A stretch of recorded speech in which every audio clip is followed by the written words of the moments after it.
We're focusing on your driver, and the answers you've given us indicate you have what we would call a push, so a shot that starts to the right of target and then flies reasonably straight through the air. You've also told us that your preference would be to replace the push with a draw shot, so a shot that starts to the right but then curves back to the left towards the target.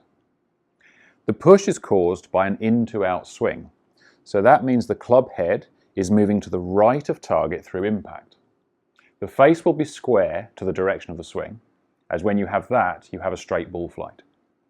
Now the draw is an excellent choice in this case, because for the draw shot, we still want the club moving from in to out. It's just that we need a closed face. So there's only actually one thing to change with your swing to change your push into a draw, and that would be to get you to close the face a little bit earlier, so that when the club arrives at impact, it's pointing a little bit to the left of the direction of the swing, and when you have that, you have a right to left ball flight. So to take a closer look at face alignment, let's take our setup and raise the club up in front of us. In this position, the club face is pointing to my left horizontally. That would be the equivalent of a square club face. Now during the backswing, with every golf swing, the club face is going to open, and that means it's going to rotate. In this position, we see the face point up at the sky. Another description of this could be that the toe of the club has rotated away from the target and is now behind the heel. If this is going to happen during the backswing, one of our jobs with the downswing is to rotate that toe back towards the heel. If we want a straight ball flight, we need the toe to catch up to the heel for impact, and if we want to draw the ball, we actually want the toe of the club to overtake the heel to arrive at the ball first. The closed face is what we need to create the draw shot. So our job with your golf swing is to add more closing from somewhere from the top of the swing down to impact. Now we can use part of the downswing or the entire downswing to help with the closing of the face.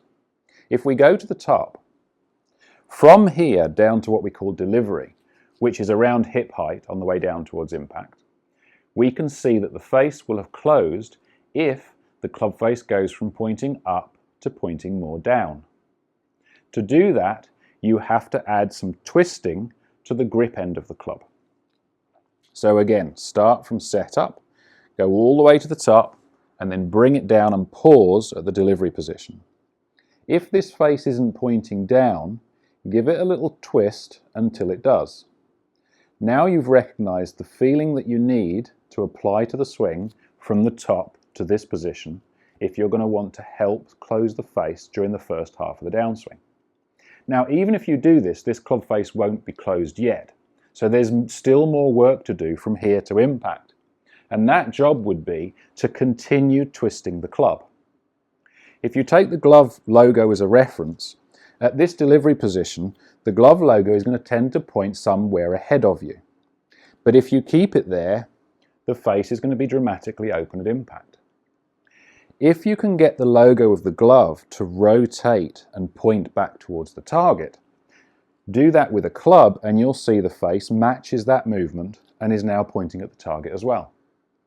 So from here, our delivery position, down into impact, one way to feel this and look at the movement is to get the logo of the glove to point towards the target by the time the club head reaches the ball.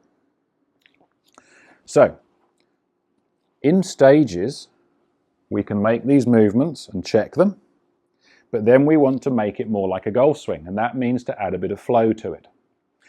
So taking out one pause at impact, we could go up to the top, pause once at the delivery, and then swing through to a finish. And that swing through has to include the feeling of rotating this glove logo towards the target and getting the toe of the club to overtake the heel into impact. So up to the top, pause, and release. If that feels okay, let's remove this pause here and make a full swing. It doesn't have to be full speed, it can be quite slow, but we really want to be focused on this toe overtaking the heel, especially in the impact area. Now if that feels okay, the only thing left to do is hit a shot. If you have rotated the club enough, you will be hitting the draw that you want. If you haven't, the ball will stay out to the right, and you simply need to apply more of a twist. Timing the club face is definitely a skill, and it's a challenging skill, but the more we do it, the better we can get at it, and there's really no other way of doing this. So, after your practice swings, if it's all feeling okay, hit a shot and the golf ball will tell you if you've done it enough or not.